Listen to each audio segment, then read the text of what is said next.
రాష్ట్రంలో భవిష్యత్తులో వైఎస్ఆర్సీపీ పార్టీ ఎలా ఉంటుంది? పార్టీ ఉండదంటారా? పరిస్థితి ఏముండదు. బికాస్ కమిటెడ్ లీడర్షిప్ లేదు అందులో. మీకు చూసుకున్నట్లయితే ఒక మూసలోకి వెళ్ళిపోయారు. ఏంటి అంటే అధికారం, లేకపోతే ఈవెన్ దో అపోజిషన్లో ఉన్న టిల్ టుడే ఆయన ఏంటి అంటే ఆయన చుట్టుపక్కల ఉండే సెక్యూరిటీ గార్డ్స్ నేను నియంతని, నాకు నియంతృత్వ ధోరణి ఉంది అనేది చూపించేసుకుంటున్నాడు ఆయన ఆ భ్రమలో బ్రతికేస్తున్నాడు. నేను సంథింగ్ అంటే ఏమంటారు, నేనే బ్రహ్మ అని చెప్పేసి ఏదో సినిమాలో ఉంటుంది అట్లా ఆ కైండ్ ఆఫ్ మైండ్ సెట్లో అతను ఉండిపోయాడు. అది ఉన్నంత వరకు కూడా ఈ రోజుకి 6 నెలలు అయింది. నువ్వు నిజంగా జెన్యూన్గా పోరాడాలి అనుకుంటే కొన్ని వందల ఇష్యూస్ ఉన్నాయి. అవి కాకుండా కేవలం ఎక్కడ సవాలు దొరికితే అదే ఇష్యూ నేను హైలైట్ చేస్తానని సవాల్ వస్తే బయటకు వస్తారు జగన్. అదే జరుగుతుందండి. మీరు చూడండి, సవాల్ వస్తేనే బయటకు వస్తున్నారు. సవాల్ లేనిదే అసలు ఎక్కడికి బయటకు రాదు. ఏ ప్రోగ్రామ్ అయినా చేయడు. కనీసం రాష్ట్రంలో ఎవరికైనా ఏదైనా ఇష్యూ జరిగినా ఆయన బయటకు వచ్చి అడగడు.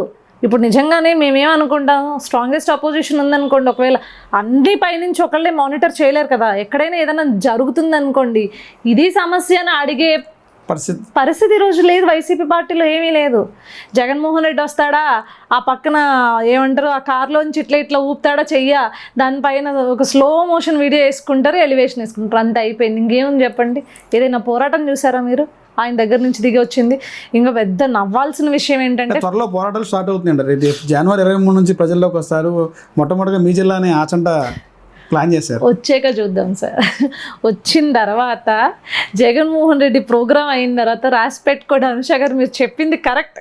అక్కడ కార్యకర్తలు తప్పించి ప్రజల్ని రిప్రజెంట్ చేస్తూ ప్రజల దగ్గరికి వెళ్ళి ఒక్క పోరాటం లేదని మీరు చెప్పకపోతే అడగండి. మళ్ళీ నెక్స్ట్ అతనిది ఎప్పుడు కంప్లీట్ అయిద్దో ఆ తర్వాత మళ్ళీ నెక్స్ట్ ఇంటర్వ్యూ మీకే ఇస్తాను.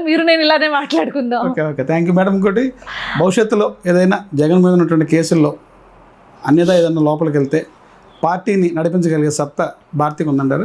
ఆవిడకే ఉందండి, జగన్మోహన్ రెడ్డికే లేదు. మీకు అర్థం కావట్లేదు.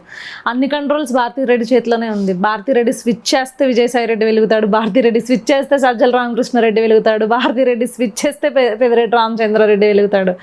జగన్మోహన్ రెడ్డిది ఏమీ లేదు, మొత్తం భారతిరెడ్డిదే. మన భ్రమ అంతే. జగన్మోహన్ రెడ్డిని అనే ఒక మొహాన్ని ముందు పెట్టి ఆమె వెనకాల నుంచి రాజకీయం చేసుకుంది. అందుకే ఇంట్లో సెట్ వేసుకున్న ఎవడు మాట్లాడలేదు. పట్టు వస్త్రాలు భార్యాభర్తలతో ఇవ్వాల్సిన స్వామివారి పట్టు వస్త్రాలు గత 5 ఏళ్లుగా ఇవ్వలేకపోయినా ఏం మాట్లాడలేని పరిస్థితి ఎవరికి జరుగుతుందండి? అట్లా చెప్పండి. నిజంగా అప్పట్లో గత ప్రచారం నడిచిందండి. ఆ టైంలో ఏదన్నా బై మిస్టేక్ ఏదన్నా ఈయన చేసినటువంటి కేసులకి ఒకవేళ సిబిఐ లోపలికి జైలు చేస్తే సీఎంగా ఎలా లీడ్ చేయాలనేది ట్రైనింగ్ కూడా ఇచ్చారని చెప్పి నిజమేనంటారు? అది ఆమెకి ఎందుకండి training? She's way more cunning than Jaganmohan Reddy. నేను చెప్తున్నాను కదా, ఆమెకు అసలు ట్రైనింగ్ ఇవ్వాల్సిన అవసరం లేదు. వెనకాల ఇతన్నే పిలగబట్టుకుని ఆడిస్తోంది అంటే మీరు ఇంకా ఆవిడకి ట్రైనింగ్ ఇవ్వాలి అని ఎక్స్పెక్ట్ చేస్తున్నారా? ట్రైనింగ్ ఎందులో ఇవ్వాలి అంటే how to interact with public, లేకపోతే పబ్లిక్ మీటింగ్స్ ఎట్లా అడ్రస్ చేయాలి, దీని మీద ఏమైనా ట్రైనింగ్ తీసుకోవాల్సిందేమో. కానీ అసలు రాజకీయాలు చేసే దాంట్లో ఆమె భిన్నమైన పాత్ర చాలా ఉంది. అంటే పార్టీ నడిపించగలంటారా ఆవిడ? Yeah show party. ఇప్పుడు నేను ఒకటి చెప్తున్నానండి, ఒక మహిళగా చెప్పండి, చెప్తున్నా పార్టీని లీడ్ చేయగలరా? పార్టీని జగన్ ఏదన్నా కేసుల దృష్ట్యా లోపలికి వెళితే పార్టీ అధ్యక్షురాల హోదాలో ఒక మహిళగా మీరు చెప్పండి, ఆవిడ పార్టీ లీడ్ చేయగలదా? డెఫినెట్గా పార్టీ అధ్యక్షురాల హోదాలో ఆమె ఉంటుంది. కాకపోతే నా క్వశ్చన్ ఎక్కడంటే ఆమెకి ఎంత కమిట్మెంట్ టువర్డ్స్ కార్యకర్తలు ఉంది లేనిది అనేది నాకు కమిట్మెంట్.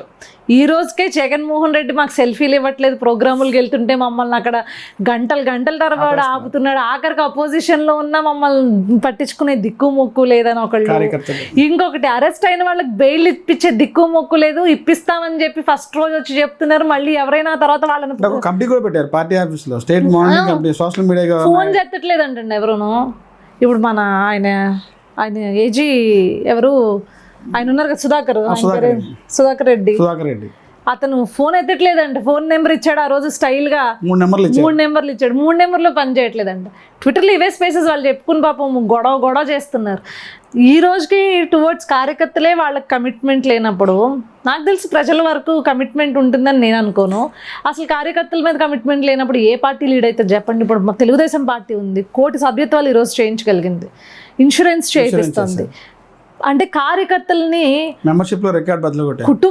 మెంబర్షిప్లో రికార్డ్ బద్దలు కొట్టింది పక్కన పెడితే వీళ్ళు నా కుటుంబ సభ్యులు కార్యకర్తలు వాళ్ళకి ఏ కష్టం వచ్చినా ముందు పార్టీ తరపు నుంచి అండగా ఉండాలి అని చెప్పేసి ఒక మహా యజ్ఞం లాంటి మెంబర్షిప్ అనే ప్రోగ్రామ్ తీసుకుని వాళ్ళ తరపున ఇన్సూరెన్స్ చేయించి వాళ్ళకి ఏదన్నా కనుక పొరపాటున జరిగితే పార్టీ తరపు నుంచి ఇది అండగా ఉంటుంది అని చెప్పి మళ్ళీ దీంట్లో కూడా ఒక భరోసా ఇస్తూ వాళ్ళకి తెలియజేయడం కూడా, మీరు ఇంకో మెంబర్షిప్ తీసుకున్నారు అంటే మీది ఇన్సూరెన్స్ క్లెయిమ్ అయినట్లు, మీకు ఏదన్నా జరిగితే మీ ఇంట్లో వాళ్ళకి ఏదన్నా జరిగితే వెంటనే మీ నియోజకవర్గాల పార్టీలకి ఇన్ఫార్మ్ చేయండి, అక్కడి నుంచి పార్టీ ఆఫీస్కి మీరు ఇన్ఫార్మ్ చేస్తే వెంటనే ఇమ్మీడియట్గా మీకు ఆ సాయం అందజేసే బాధ్యత మాది అని చెప్పేసి ఈరోజు ప్రజలకు కూడా చెప్తుంది. అంటే కార్యకర్తల పైన పార్టీ పైన ఎంత కమిట్మెంట్ ఉంటే ఈ పని చేస్తుంది. ఇలాంటి కమిట్మెంట్ కార్యకర్తల పైన కానీ పార్టీ పైన కానీ జగన్మోహన్ రెడ్డికి ఉన్నట్టు భారతిరెడ్డికి ఉన్నట్లు ఈ 10 ఏళ్ల కాలంలో 15 ఏళ్ల కాలంలో మీరు మచ్చుకొకటి చూపించండి, ఒక ప్రోగ్రామ్ చూపించండి కార్యకర్తల కోసం చేసిన ప్రోగ్రామ్ లేదు. మా కార్యకర్తల కోసం చేసే పండగ మహానాడు, పెద్ద పండగ లాంటిది మాకు అది. సంక్రాంతి జనరల్గా గోదావరి జిల్లాలకు పెద్ద పండగ అయితే మరొక పెద్ద పండగ తెలుగుదేశం పార్టీ కుటుంబ సభ్యులకి మహానాడు. కేవలం కార్యకర్తల కోసమే చేస్తారు ఆ పండుగ. ఆ రోజు తీసుకునే రిఫార్మ్స్ కావచ్చు, ఏదైతే నిర్ణయాలు కావచ్చు, కేవలం కార్యకర్తల యొక్క మనోభావాలకు దెబ్బతినకుండా కార్యకర్తలకు ముందే చెప్పి ఇదిగో మనం రేపొద్దున పార్టీ తరపు నుంచి పెట్టబోతున్న నిర్ణయాలు ఇవి అని వాళ్ళకి చెప్పి వాళ్ళ యొక్క అంగీకారంతో ముందుకెళ్తారు. అది కార్యకర్తలకి తెలుగుదేశం పార్టీ ఇచ్చే గౌరవం, లేకపోతే తెలుగుదేశం పార్టీ ఇచ్చే ఒక స్టేజ్ అండి, నిజంగా కల్పిస్తుంది.